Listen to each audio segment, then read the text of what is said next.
Students, we were doing the chapter Colonialism and the Countryside, in which we'll start a new topic, this account of Buchanan.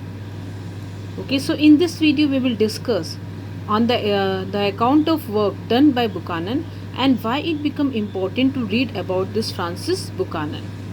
So if we talk about the sources of informations, what the archives, the official document, the journal, the account left by the surveyors, the reports produced by them. So Francis Buchanan was one such individual whose informations are invaluable. So let's see who was Francis Buchanan. Here you see that Francis Buchanan was a physician who came to India in the year 1794 and left India in the year 1815. So here we talk about the journey and work done by Francis Buchanan, or we called him Hamilton, in India. So he was employed, as far as the profession is concerned, he was employed by the East India Company as a surgeon and medical officer in Bengal. While in India performing his duty, he devoted himself to the agriculturalist, botanical, cultural, historicals, and you can see other research in different regions of India and Asia. He was first appointed surgeon to the Governor General of India, Lord Wellesley, where he also organized a zoo that was to become the Calcutta Alipur Zoo. Shortly after this, he was given the task of carrying what?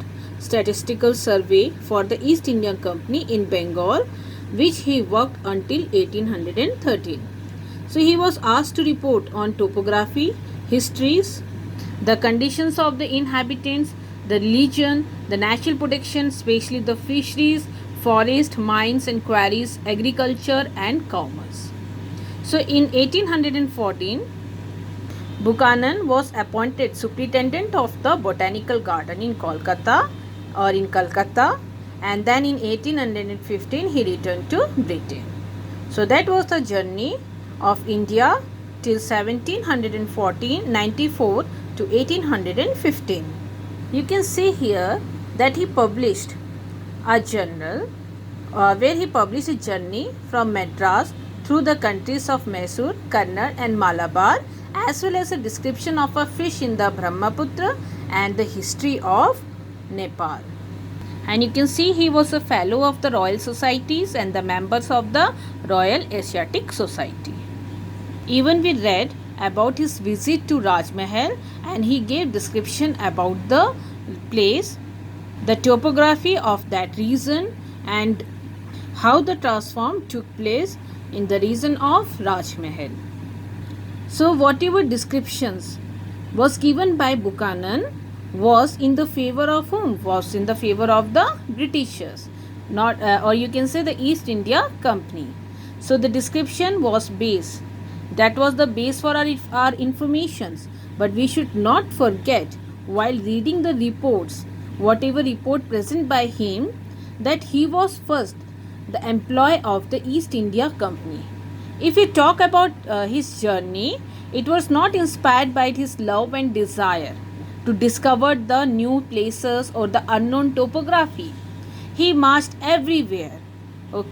You can see here with a large army of papers, in which you can find draughtsmen, that person who are skilled at drawing, engineering or architectural plan, then surveyor, then palanquin bearers, means palki uthane wala, and coolie to carry his luggage. So whatever the cost of his expeditions was beared by whom? This East India Company, because the company, they needed informations, and which was collected by whom? Which was collected by Buchanan. As he was sent by the Britishers, so what he had to do, he had specific instructions, what he had to look, what he had to discover, and what he had to record. When he arrived at a village with his army or army of the people, he was immediately the peoples there, they immediately regard him as an agent of the company. As the company consolidated his power, and expanded his empire, as we have seen in the battle of Buxar, it looked for the resources. especially the natural resources which they could exploit or they could control, and then they could exploit it. So after extending their empire or having the power over it, so the company, they surveyed the landscape, and then they calculate the revenue sources, that from where they could get the income or the sources of income. They organized voyage of discovery, new places, and for it they sent the geologists, the geographers, the botanists, and the medical man to collect information regarding that place. So Buchanan, he was extraordinary observer. So he was one such individual. He visited to the place, then he observed the landscape. Okay, in this day he observed the stones, the rocks, and the different strata and the layers of the soil. He searched for the minerals. So here he searched for what? For the minerals and the stones who are having this commercial value. It is valuable. He recorded all signs of iron ore, mica granites, and the saltpeter, especially the potassium nitrate. He carefully observed local practices of the salt making and iron ore mining. So when Buchanan wrote about a landscape, he most often described not what when he saw what the landscape was like, okay, but he wrote that how it could be transformed from forest to agricultural land. So his interest was not to look or write about that how was the landscape, but his interest was to that how they could transform the this land into agricultural land and made more productive.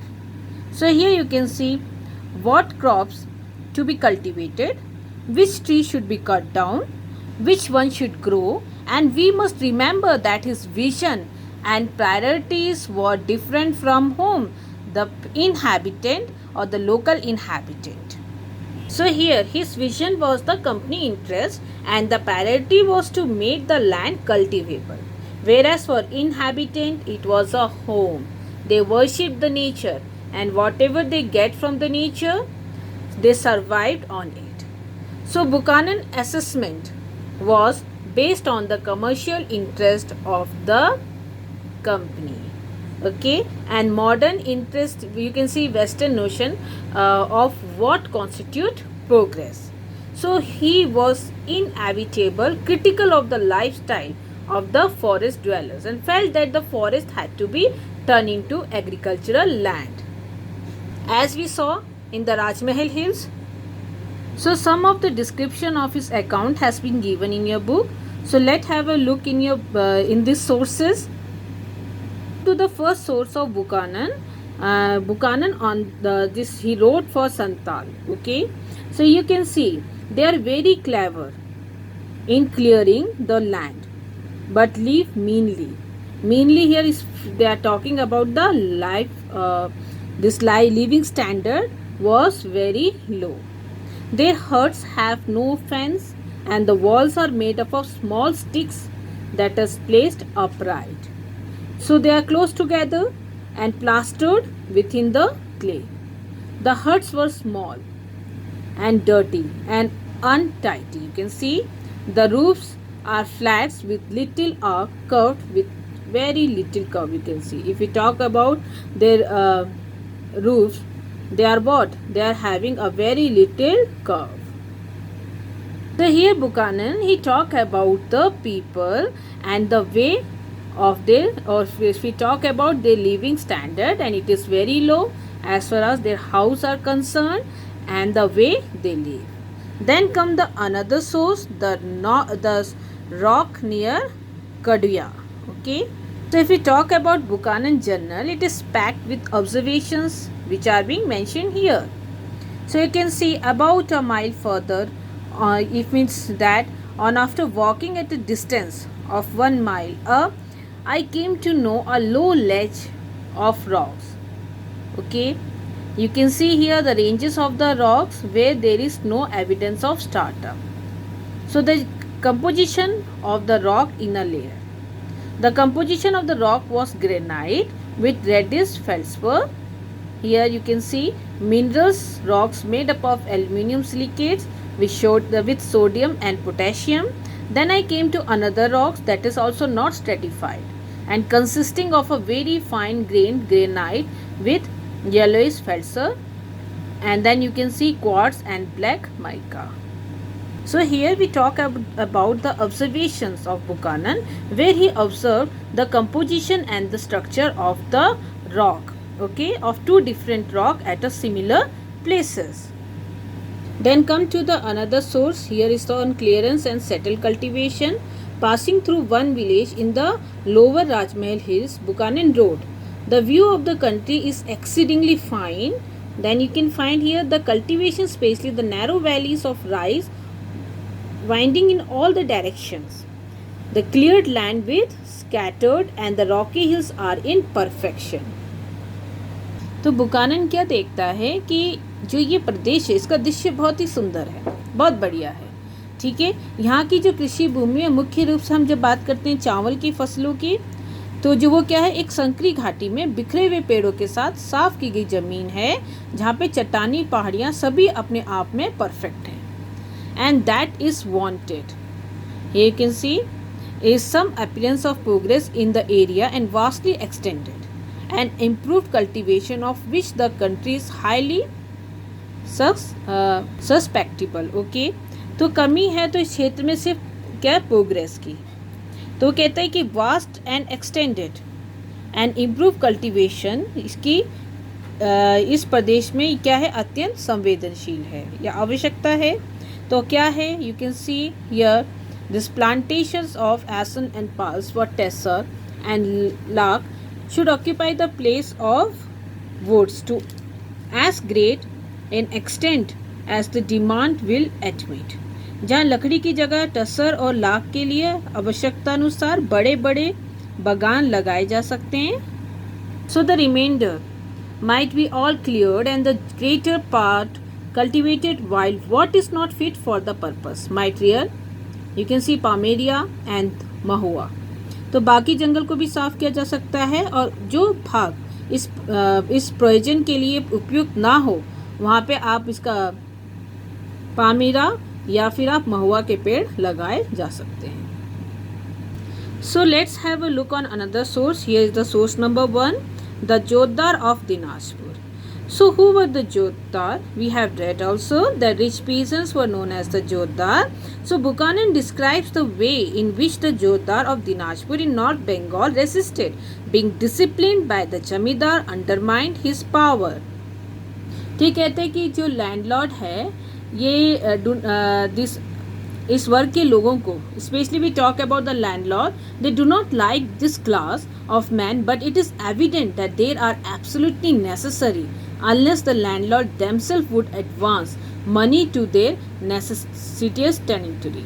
Okay, tenant. तो इस वर्ग के लोगों को जो landlord जिस वर्ग के लोगों को पसंद नहीं करते थे, लेकिन ये स्पष्ट है कि इन लोगों का होना भी जरूरी था, क्योंकि इनके बिना जो ज़रूरतमंद टेनेंट है को पैसा उधार कौन देता.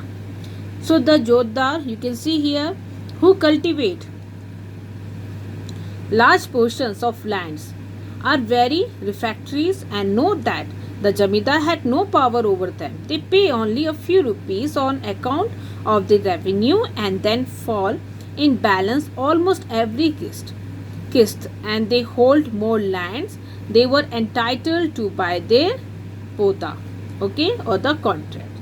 तो ये जोतदार जो बहुत बड़े भाग पर खेती करते थे, ये बहुत ही जिद्दी और अड़ियल किस्म के लोग थे.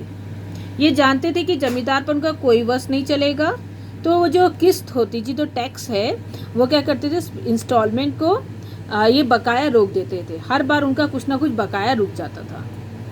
तो जो उनकी ज़मीन थी जो उन्हें पट्टे में दी गई थी, वो पट्टे से कहीं अधिक थी. ठीक है. शुड द जमींदार officers in consequences summon them to the kacheri and detain them, as you can see here, okay, that for 1 or 2 hours with a view to reprimand them, they immediately go and complain to the Fauzdar Thana, that police station, for imprisonment, you can see, and at the Munsif, a judicial officer at the lower court kacheri, for being dishonored and then they carry, you can see, this cause continue unsettled. They instigate the petty rayas not to pay the revenue consequently. So here you can see, आप देखते हैं जमींदार की रकम के कारण जो officer थे वो उन्हें क्या करते थे, कचहरी में बुलाते थे और उन्हें डराने धमकाने के लिए घंटे 2 घंटे बिठा कचहरी में ही रोक के रखते थे। तो वो फौजदार थाना पहुंच जाते थे, पुलिस स्टेशन। मुंसिफ जो कि जुडिशियल ऑफिसर होता था लोअर कोर्ट में, तो वो जमींदार के अधिकारियों, वो ये कहते थे कि जमींदार के अधिकारियों ने उनका अपमान किया है। इस प्रकार वो क्या करते थे, राजस्व का जो बकाया होता था, रेवेन्यू का जो बकाया पेमेंट होता था का मामला बढ़ता ही गया। और जोधा जो थे वो छोटे छोटे किसानों को भी क्या करते थे, प्रोवोक करते थे कि वो भी टैक्स पे ना करें। So here you can see the Buchanan, he mentions the relation between the Jamidar and the Jotdar. So whatever information which is being provided by Buchanan is recorded, and that is a very important literary source of that time period.